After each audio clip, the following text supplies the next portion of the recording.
my dear students. Welcome to the class of mathematics by Maninder Singh Sidhu. In last video, we did definition of vectors, types of vectors, and the difference between vector quantities and scalar quantities. In this video, we are about to know a little bit more in depth about vectors. We are going to take these topics in this video. So let us start. The first one is unit vector. So as the name suggests, unit means one. So unit vector is a vector whose magnitude is 1. यानी उसकी जो length है वो 1 unit होगी. Direction can be any. ये vector हो गया या ये vector हो गया. अगर इसकी length 1 unit है, then it can be called a unit vector. So basically, any vector with magnitude 1 unit is called unit vector. Now next one is position vector.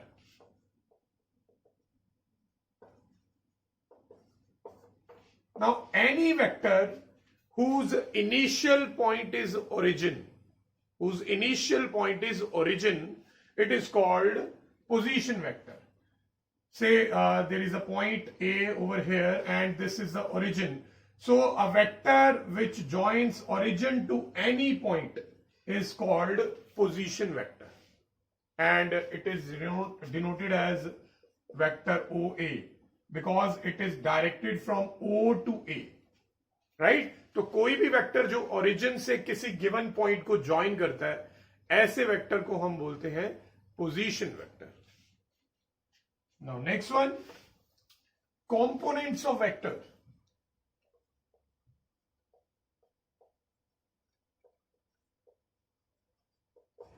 Now components of vector के लिए हमें दो तीन new चीजें समझनी पड़ेंगी. Let us suppose this is x axis and this is y axis. This is origin, this is x and this is y axis. Now a unit vector in the direction of x axis, a unit vector in the direction of x axis is denoted by I cap. I repeat, a unit vector in the direction of x-axis is represented by I cap. A unit vector in the direction of y-axis is denoted by j cap. And if this is z-axis, then the unit vector in the direction of z-axis is denoted by k cap. Now this I cap, j cap and k cap are called components of vectors. ठीक है, I cap, j cap and k cap क्या है? I cap है x axis की direction में unit vector, यानी जिसका magnitude 1 unit होगा, और j cap है y एक्सिस की डायरेक्शन में unit vector, and k cap is z axis की डायरेक्शन में यूनिट वेक्टर. अब इसका यूज कैसे करेंगे? किसी भी वेक्टर जिसके हमें कंपोनेंट्स, जिसके हमें कोऑर्डिनेट्स मालूम हो कि वो किस पॉइंट को किस पॉइंट से ज्वाइन कर रहा है, उसे रिप्रेजेंट करने के लिए हम इन कंपोनेंट्स का यूज करेंगे.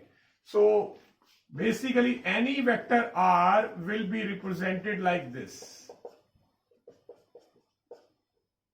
Alright, where a b c are the coordinates of a point,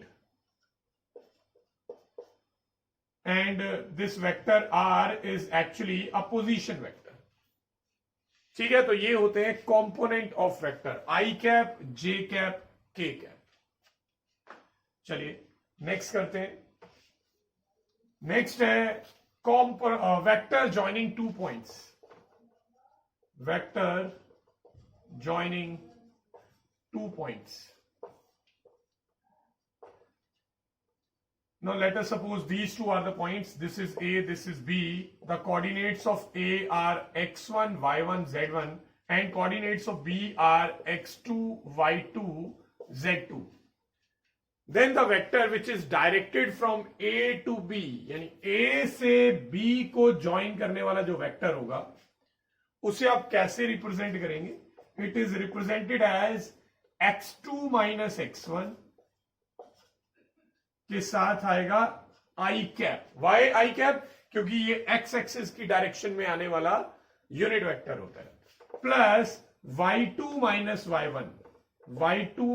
y1 j cap plus z2 minus z1 k cap. Now this is vector r, which is actually the vector directed from a to b. ठीक है, कभी भी कोई vector बनाना है, दो points को join करने वाला, तो जो फाइनल पॉइंट है यानी टर्मिनल पॉइंट से इनिशियल पॉइंट के कोऑर्डिनेट्स को सबट्रैक्ट करना है और साथ में आई कैप, जे कैप एंड के कैप लगाने हैं. अगर आपको वेक्टर बी ए चाहिए हो, बी ए का मतलब है कि बी से ए की तरफ आता हुआ वेक्टर, तो अब यहां पे फाइनल पॉइंट यानी टर्मिनल पॉइंट ए है और इनिशियल पॉइंट बी है, तो हमेशा टर्मिनल में से यानी फाइनल में से इनिशियल माइनस करना है. तो अगर आपको बी ए वेक्टर चाहिए, that will be x1 minus x2 I cap plus y1 minus y2 J cap plus z1 minus z2 के कैप. ऑलराइट, तो ये होता है वेक्टर ज्वाइनिंग टू पॉइंट्स. हमेशा याद रखिएगा कि फाइनल पॉइंट में से इनिशियल पॉइंट वाले के कोऑर्डिनेट्स माइनस करने होंगे. Now next one is magnitude of a vector. Magnitude हम कैसे निकालते हैं, यानी कि लेंथ कैसे निकालते हैं हम किसी भी वेक्टर की. Suppose there is a vector i cap, a i cap plus b j cap plus c k cap, then magnitude यानी कि length of vector r, it is denoted by modulus of r, and the formula is under root a square plus b square plus c square, where a b c are actually coefficient of I cap, j cap, k cap, which will be further called direction ratios. वो भी मैं आगे जाके explain करता हूं आपको. ठीक है, तो I cap, j cap, k cap के साथ जो कंपोनेंट्स लगे हुए हैं उन सभी का स्क्वायर का सम करेंगे, तो इससे आपको किसी भी वेक्टर की लेंथ पता चल जाएगी. एक और बात यहां पे मैं बताना चाहूंगा बेटा कि जरूरी नहीं है कि वेक्टर हमेशा 3D में ही हो, वेक्टर 2D में भी हो सकता है. अगर वेक्टर 2D में होगा तो उसमें ये k वाला कंपोनेंट नहीं होगा, तो सिर्फ इतना ही होगा. तो उसमें अगर आपको मैग्नीट्यूड निकालना है तो there will be no c वाली टर्म इन दैट, तो फॉर्मूला सिर्फ under root a square plus b square बन जाएगा. तो इस तरह से हम कोई भी वेक्टर का मैग्नीट्यूड यानी कि उसकी लेंथ फाइंड कर सकते हैं. Next one is equal vectors. देखो, इक्वल वेक्टर्स की डेफिनेशन तो मैंने बता दी थी. ऐसे वेक्टर जिनकी डायरेक्शन भी सेम हो और जिनका मैग्नीट्यूड भी सेम हो, ये हमने लास्ट क्लास में कर लिया था. बट जब हमें वेक्टर की वैल्यू दे रखी होगी तब कैसे पता लगाएंगे. Two vectors are equal if their corresponding components are same.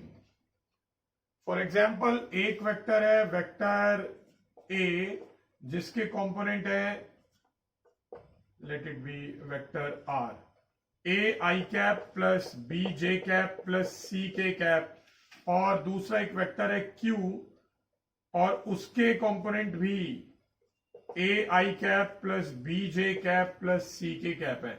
अब आप देख सकते हो कि कॉरस्पॉन्डिंग जो कंपोनेंट्स हैं they are same.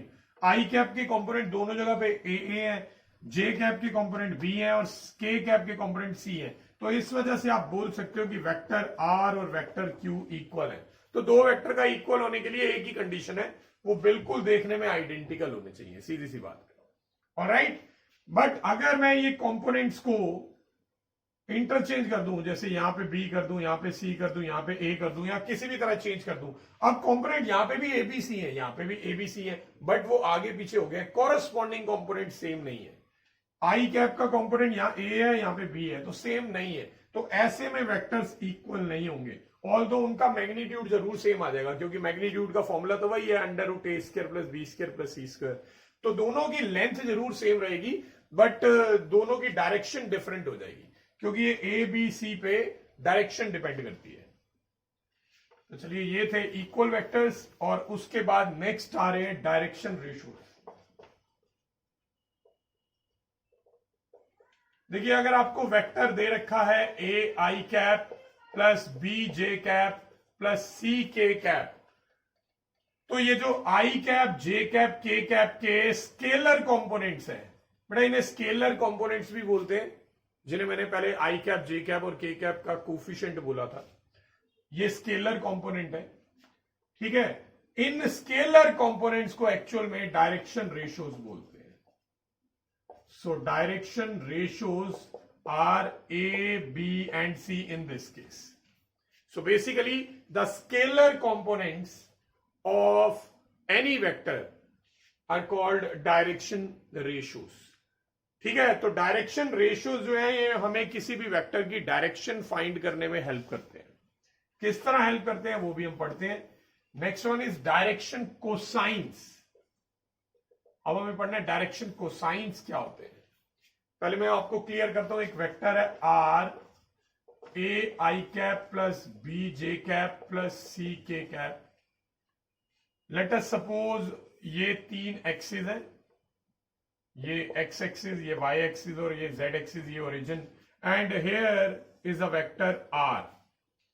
Now let us suppose कि ये जो वेक्टर आर है ये एक्स एक्सिस की पॉजिटिव डायरेक्शन के साथ एंगल बना रहा है अल्फा, ऑलराइट, एंड यही वाला वेक्टर आर वाई एक्सिस की पॉजिटिव डायरेक्शन के साथ एंगल बना रहा है बीटा, और यही वेक्टर आर जेड एक्सिस की पॉजिटिव डायरेक्शन के साथ एंगल बना रहा है गामा। तो आपको क्या क्या पता है?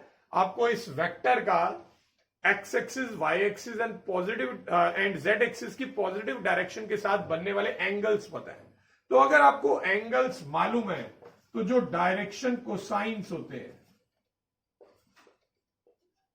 उन्हें हम डिनोट करते हैं एल, एम और एन से। एल की वैल्यू होती है कॉस अल्फा, एम की वैल्यू होती है कॉस बीटा और एन की वैल्यू होती है कॉस गामा। बेसिकली यहां पे क्योंकि कॉस का यूज हो रहा है that's why the name is direction cosines. ठीक है, जैसे बेटा टू डायमेंशनल ज्योमेट्री जब आपने पढ़ी थी 11th क्लास में, लाइंस के बारे में पढ़ा था, तो लाइन की जो डायरेक्शन बताने वाली जो कंपोनेंट था वो थी स्लोप। तो टू डायमेंशनल प्लेन में किसी भी लाइन या वेक्टर की कह लो कि वो जो स्लोप है वो उसकी डायरेक्शन बता देती थी। 3D में डायरेक्शन बताने वाला कंपोनेंट होते हैं डायरेक्शन कोसाइंस। डायरेक्शन कोसाइंस की हेल्प से आपको डायरेक्शन के बारे में पता चल जाता है कि वेक्टर जो है वो किस तरफ पॉइंट कर रहा है। अब इसका डायरेक्शन रेशियो से क्या लेना देना है वो भी क्लियर कर देता हूं। ये डायरेक्शन कोसाइन एलएमएन निकालने के और भी फॉर्मूले हैं। एक फॉर्मूला है ए यानी कि जो पहले वाला डायरेक्शन रेशियो है अपॉन मॉडुलस ऑफ आर, और दूसरा निकल जाएगा b upon modulus of r से, and the third one will be c upon modulus of r. अब मॉडुलस आर यानी मैग्नीट्यूड का फॉर्मूला हम जानते हैं, under root a square plus b square plus c square.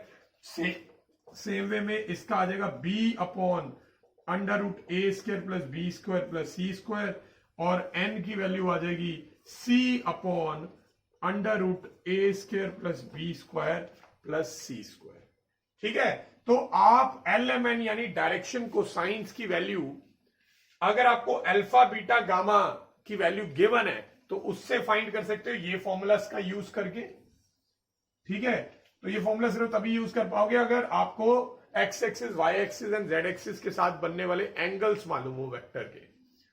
अगर आपको एंगल्स नहीं मालूम है बट वेक्टर वैसे उसके कंपोनेंट वाइज मालूम है तो उसकी हेल्प से भी आप डायरेक्शन कोसाइंस यानी एल एम एन फाइंड कर सकते हो। तो ये फॉर्मूले, आई होप ये अच्छे से क्लियर हो गया होगा। तो डायरेक्शन कोसाइन फाइंड करने के लिए या तो आपको अल्फा बीटा गामा की जरूरत है या फिर डायरेक्शन रेशियोज यानी कि एबीसी की जरूरत है। इनकी हेल्प से ही आप किसी भी वेक्टर की डायरेक्शन फाइंड कर पाएंगे। चलिए अब आगे चलते हैं। Next is collinearity of two vectors. बेटा कोलिनियर वेक्टर्स क्या होते हैं वो मैंने लास्ट वीडियो में क्लियर किया था। Any two vectors which are parallel और एंटी पैरेलल। ठीक है, कोई भी दो वेक्टर जो पैरेलल हो या एंटी पैरेलल हो, या तो ऐसे हो या फिर ऑपोजिट डायरेक्शन में पॉइंट कर रहे हो पर फिर भी पैरेलल ही हो, एंटी पैरेलल उसी को बोलते हैं, ऐसे वेक्टर को हम कोलिनियर कहते हैं। ठीक है, कोलिनियर वेक्टर्स की लेंथ सेम होना जरूरी नहीं है, ठीक है ना, लेंथ सेम होना जरूरी नहीं है, बट डायरेक्शन या तो सेम हो या एग्जैक्टली ऑपोजिट हो, ये जरूरी है। कोलिनियर वेक्टर कैसे बनते हैं, जैसे आपको कोई भी एक वेक्टर दिया हुआ है ए, ठीक है, let vector A B a given vector, ठीक है, and lambda B a scalar.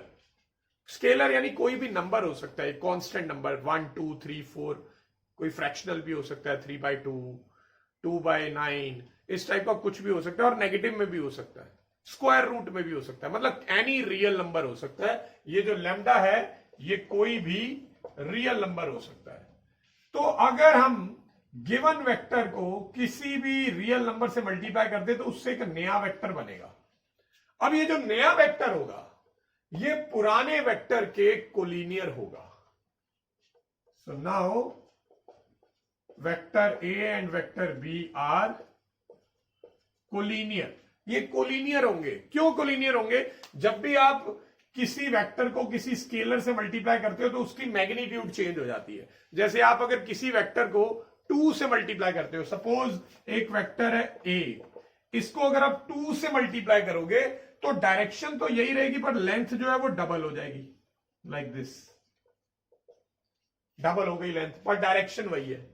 But इसी वेक्टर को अगर आप किसी नेगेटिव नंबर से मल्टीप्लाई करते हैं, जैसे -2 है, तब भी लेंथ डबल हो जाएगी पर डायरेक्शन ऑपोजिट हो जाएगी, लाइक दिस, ये हो जाएगा -2a।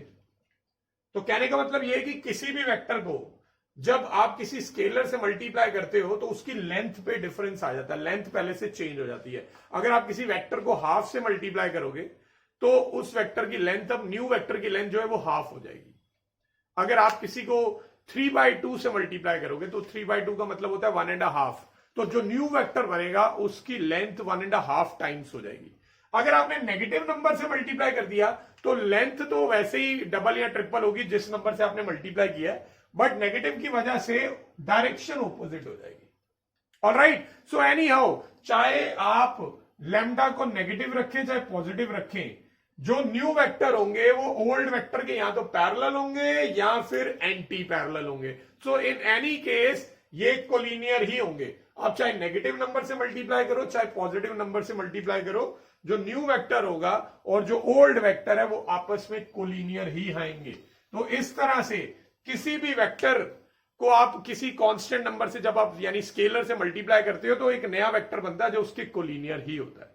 पॉजिटिव से मल्टीप्लाई करोगे तो सेम डायरेक्शन में पॉइंट करेगा, नेगेटिव से मल्टीप्लाई करोगे तो ऑपोजिट डायरेक्शन में पॉइंट करेगा, यानी पैरेलल या एंटी पैरेलल ही बनेंगे, यानी कोलिनियर बनेंगे। अब अगर आपको दो वेक्टर्स गिवन हो, जैसे कि एक वेक्टर है, let us suppose vector are है, a i cap, A1 i cap, B1 j cap plus C1 k cap, और एक वेक्टर है Q, A2 i cap plus B2 j cap plus C2 k cap.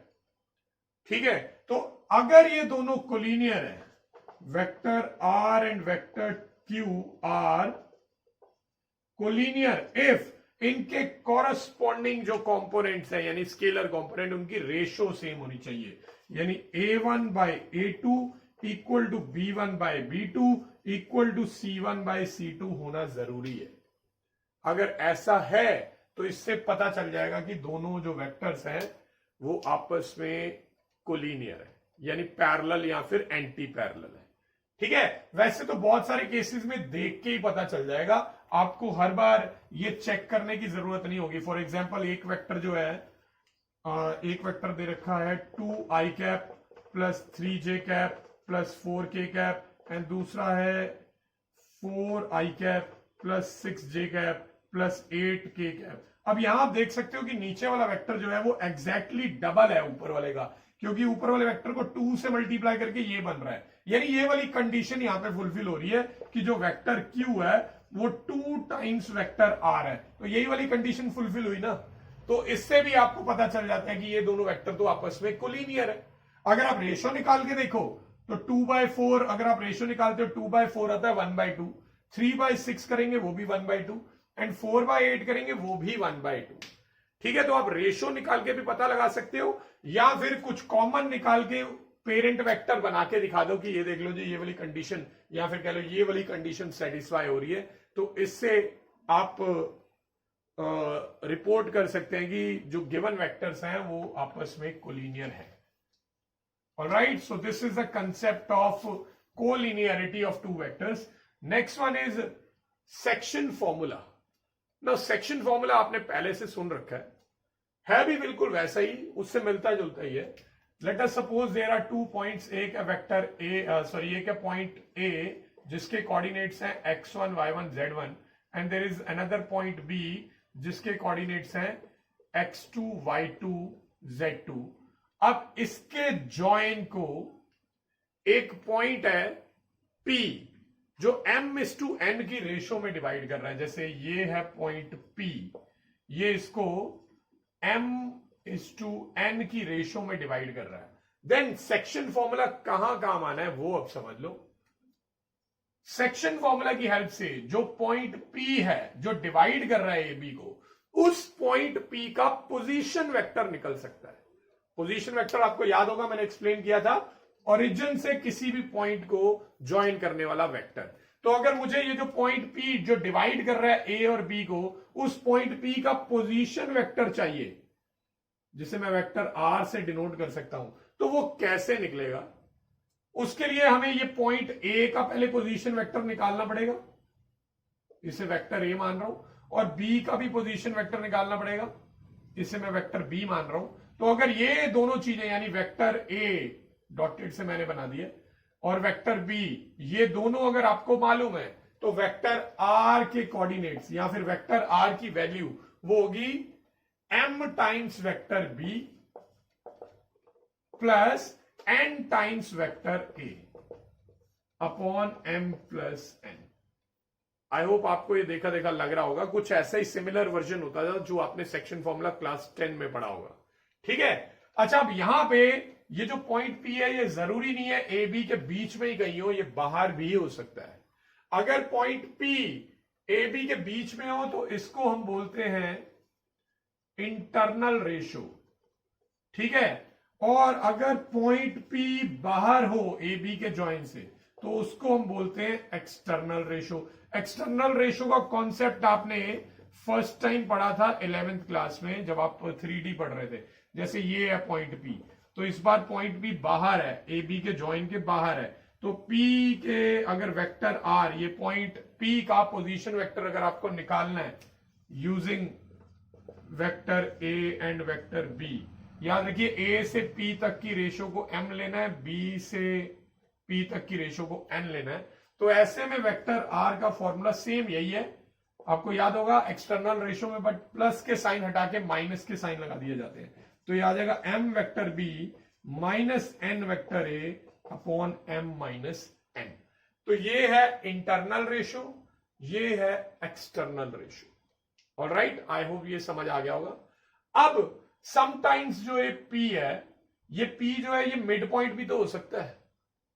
अगर mid point होगा तो फर्क क्या पड़ेगा, ये जो m और n है इसकी रेशो बन जाएगी 1:1, क्योंकि AP और BP दोनों इक्वल होंगे। अगर P मिड पॉइंट है तो m और n दोनों की वैल्यू 1:1 होगी। तो अगर आप इसी में ही m और n की वैल्यू 1:1 डाल दें तो उससे वेक्टर R की वैल्यू आ जाएगी vector A plus vector B upon 1+1 यानी 2।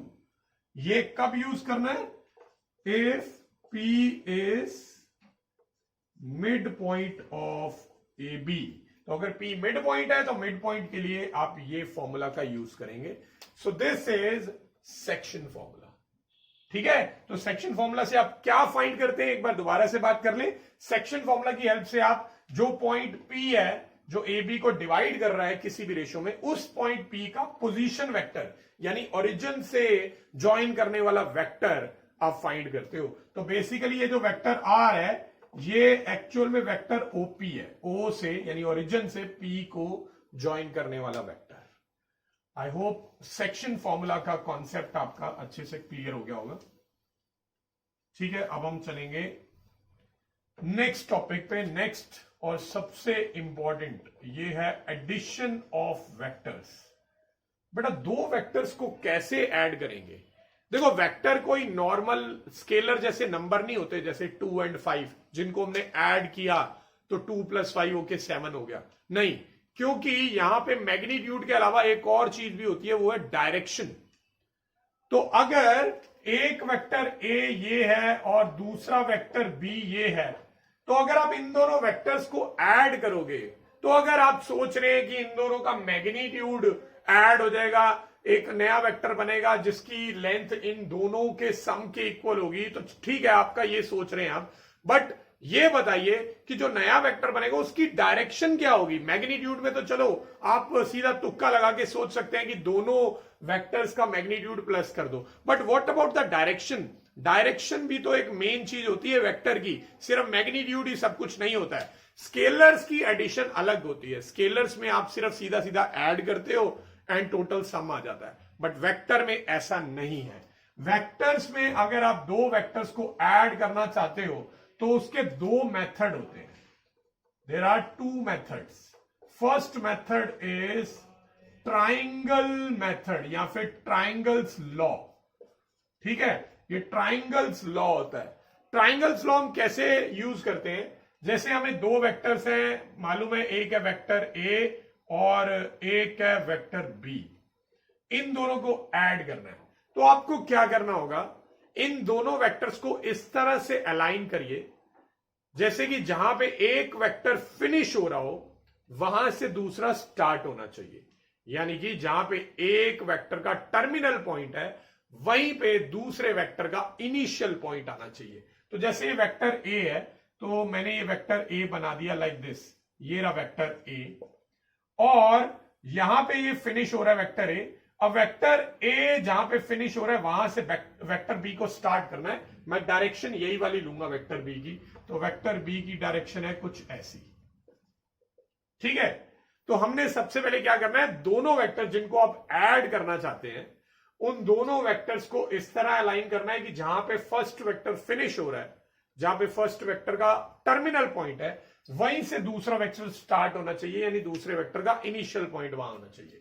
ठीक है, दोनों की इक्वल रख दूं, ए तो कुछ इतना यहां पे दिख रहा है फिलहाल। ठीक है, नाउ इन दोनों वेक्टर का जो सम होगा वो वाला वेक्टर होगा जो फर्स्ट वेक्टर के इनिशियल पॉइंट को सेकेंड वेक्टर के टर्मिनल पॉइंट से ज्वाइन करेगा। यानी आप एक ट्राइंगल कंप्लीट करोगे like this,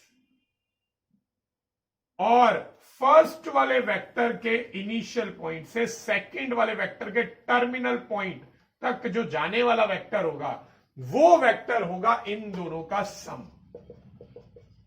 Now this will be a plus b। ठीक है, हमने क्योंकि ये ट्राइंगल कंप्लीट करके किया इसीलिए इसका नाम है ट्राइंगल्स लॉ। ऑलराइट, तो ट्राइंगल्स लॉ की हेल्प से हमने पता लगा लिया कि जो नया वेक्टर आएगा इन दोनों का सम, उसकी डायरेक्शन किस तरफ होगी और उसकी लेंथ कितनी होगी। आप एक चीज तो यहां से पता लगा सकते हैं कि डायरेक्टली इन दोनों की लेंथ ऐड नहीं हो रही है, क्योंकि अगर इसका मैग्नीट्यूड 5 है और इसका 3 है तो इसका 8 नहीं होगा, क्योंकि अगर 8 होता तो ये ट्राइंगल कंप्लीट ना होता। ठीक है, इसकी लेंथ अगर आप 8 कर दोगे, यानी कि अगर ये 5 है और ये 3 है तो इसकी लेंथ 8 करोगे तो कभी भी ट्राइंगल बनेगा ही नहीं, क्योंकि आप लोगों ने 9th क्लास में पढ़ रखा होगा किसी भी ट्राइंगल में कोई दो साइड का जो सम होता है वो हमेशा तीसरी साइड से ग्रेटर ही होता है। तो सीधा सीधा इन दोनों का मैग्नीट्यूड ऐड करके इसके मैग्नीट्यूड से ज्यादा ही आएगा। मैं बस आपको यह बता रहा हूं कि वो किस तरफ को पॉइंट करेगा वेक्टर जो इन दोनों का सम होगा। तो ये ट्राइंगल्स लॉ है। अगर मैं इनको वर्टिसेस वाइज बोलूं, ये ए, ये बी, ये सी है, then vector A b plus vector b c will be equal to vector c a c, a to c. तो आपको ए सी या सी ए दोनों अपनी मर्जी से नहीं लगाने हैं, अलग अलग होते हैं दोनों। ठीक है, ए सी है ए से सी की तरफ जाने वाला और सी ए होता है सी से ए की तरफ आने वाला, बट यहां पे ये जो सम वाला वेक्टर है ये ए से सी की तरफ जा रहा है, तो इसलिए ए टू सी। ठीक है, तो आपको समझ आ गया होगा, ये होता है ट्राइंगल्स लॉ।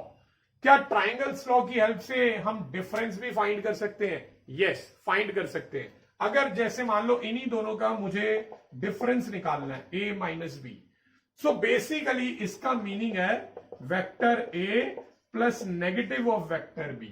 तो आपको वेक्टर a और नेगेटिव ऑफ वेक्टर b को ऐड करना होगा। चलिए मैं जरा ये बनाता हूं। ये है vector a, alright, this is vector a and this is vector b, but we do not require to add these two vectors. We want vector a and minus vector b का sum. Now minus vector b कहां होगा? Minus vector b will be opposite of this direction. तो वो minus vector b ऐसा होगा, like this. तो अब आपको वेक्टर b की बेसिकली जरूरत नहीं है, तो ये मैं यहां से हटा देता हूं, वेक्टर b की जरूरत नहीं है। अब आप सोचिए ट्राइंगल कैसे कंप्लीट होगा। ट्राइंगल कंप्लीट होगा ऐसे, तो ये होगा इन दोनों का difference a minus B, but ये किस तरफ पॉइंट करेगा वो जानना बड़ा जरूरी है। फर्स्ट वेक्टर के इनिशियल पॉइंट से सेकंड वेक्टर के फाइनल पॉइंट तक। तो यानी वेक्टर a का इनिशियल पॉइंट ये है और वेक्टर माइनस बी का फाइनल पॉइंट ये है, तो इधर से इधर जाएगा, लाइक दिस, ऐसे हुआ, ठीक है। So this will be vector a minus vector b, इधर से इधर जाने वाला। तो ऐसे आप दो वेक्टर का सम निकाल सकते हो, डिफरेंस निकाल सकते हो। इनफैक्ट तीन वेक्टर का अगर आपको सम निकालना है वो भी पॉसिबल है ट्राइंगल्स लॉ की हेल्प से। कैसे पॉसिबल है वो भी मैं समझा देता हूं आपको। अगर आपको मान लो एक और तीसरा वेक्टर है, लाइक दिस, ये वेक्टर सी, अब आपको इन तीनों का सम निकालना है, तो कैसे निकालेंगे? सबसे पहले तो ए बी दोनों को अलाइन करूंगा मैं। ये रहा वेक्टर ए और इसी के एंड पॉइंट से स्टार्ट करूंगा वेक्टर बी। पहले इन दोनों को ऐड कर लेंगे, तो इन दोनों को जब आप ऐड करेंगे तो ये वाला वेक्टर बनेगा ट्राइंगल कंप्लीट करके। पहले वाले के इनिशियल पॉइंट से दूसरे वाले के फाइनल पॉइंट तक जाने वाला वेक्टर है vector a plus vector b। तो मैंने a और b को ऐड कर दिया। अब ये a और b के सम में c को ऐड कर दो। अब c की डायरेक्शन ऐसे जा रही है, तो जहां पे a प्लस बी एंड हुआ है वहीं से c स्टार्ट कर दो, लाइक दिस। ये है वेक्टर c। अब आप इनका ट्राइंगल कंप्लीट करो, triangle will be like this. ये ट्राइंगल कंप्लीट हो गया। अब पहले कौन सा वेक्टर है? a प्लस बी, बाद में कौन सा है? Vector c। a plus B के स्टार्टिंग पॉइंट से c के एंडिंग पॉइंट तक जाने वाला वेक्टर, ये वाला जो वेक्टर आपने फाइंड किया है, this will be vector a plus vector b plus vector c। Alright, अगर आपको तीन से ज्यादा वेक्टर भी ऐड करने हैं तो ऐसे ही करेंगे। पहले दो ऐड करेंगे, जो सम आएगा उसमें तीसरा ऐड करेंगे, फिर जो सम आएगा उसमें आप आगे सबसिक्वेंटली ऐड कर सकते हो, जितने मर्जी वेक्टर आप ऐड करना चाहें, ठीक है। तो ये होता है ट्राइंगल्स मेथड या triangle law of vector addition, और इसी की हेल्प से हम सब्ट्रैक्शन भी कर पाते हैं। नेक्स्ट, ट्राइंगल्स लॉ के अलावा जो सेकंड मेथड है वो है पैरेललोग्राम लॉ। तो जैसे लास्ट मेथड में हमने ट्राइंगल कंप्लीट किया था, यहां जरूर कोई पैरेललोग्राम कंप्लीट होने वाला है, ठीक है। तो अभी मैं इसको फिलहाल हटाता हूं। ए और बी का सम निकालना है। देखिए, ट्राइंगल्स लॉ में हमने वेक्टर्स को कैसे अरेंज किया था, जहां पे फर्स्ट वेक्टर फिनिश होता था वहीं से सेकंड स्टार्ट किया था, राइट। जो फर्स्ट वेक्टर का फाइनल पॉइंट है वहीं पे सेकंड वेक्टर का इनिशियल पॉइंट बन जाता है। बट पैरेललोग्राम लॉ में हम ऐसा नहीं करते। पैरेललोग्राम लॉ में हम दोनों वेक्टर को इस तरह अलाइन करते हैं कि वो को इनिशियल वेक्टर बन जाए, यानी दोनों का इनिशियल पॉइंट सेम होना चाहिए। तो अगर ये है वेक्टर ए लाइक दिस, और वेक्टर बी को हमने कैसे अलाइन करना है कि वो भी यहीं से स्टार्ट हो, तो vector B will be something like this, ऐसे। तो ये बन गया वेक्टर बी। अब इन दोनों की हेल्प से आप एक पैरेललोग्राम कंप्लीट करिए। Parallelogram will be like this, right, ठीक है ना। अब इस पैरेललोग्राम का जो डायगोनल होता है उसको हम बोलते हैं सम। और ये किस तरह से किस तरह जाएगा? ये भी को इनिशियली होगा ए और बी से। ए और बी के इनिशियल पॉइंट से सामने जो डायगोनल बन सकता है वही बनेगा। दूसरा डायगोनल इज नॉट द सम, उसको नहीं कभी यूज करते। तो डायगोनल एक ही काम आता है सम फाइंड करने के लिए, जो दोनों के हिसाब से को इनिशियल ही हो। यानी जहां से दोनों पेरेंट वेक्टर स्टार्ट हो रहे हैं वहीं से ही सम भी स्टार्ट होगा, वही वाला डायगोनल लेना है। मैं फिर दोबारा बता दूं, अगर आपको दो वेक्टर्स का सम निकालना है यूजिंग पैरेललोग्राम लॉ, तो आप पहले दोनों वेक्टर्स को इस तरह से अलाइन करेंगे कि वो एक को इनिशियल वेक्टर्स का पेयर बन जाए। तो ये जैसे को इनिशियल वेक्टर्स बन गए, दोनों का इनिशियल पॉइंट सेम है। अब आप एक पैरेललोग्राम कंप्लीट करेंगे। अब इसका पैरेललोग्राम कुछ ऐसे कंप्लीट होगा। अब जो इसका डायगोनल होगा दोनों वेक्टर के इनिशियल पॉइंट से बनने वाला, ठीक है, वो वेक्टर होता है सम ऑफ द टू वेक्टर्स। ठीक है, आई होप ये सारे टॉपिक्स आपको अच्छे से समझ आ गए होंगे। अब नेक्स्ट वीडियो में मैं इन्हीं टॉपिक पे बेस्ड क्वेश्चंस करवाऊंगा एक्सरसाइज 10.2 में से। सो तब तक आप इन सब की बहुत अच्छे से प्रैक्टिस करिए, इनको लर्न कर लीजिए, अच्छे से समझ लीजिए। Thanks for watching.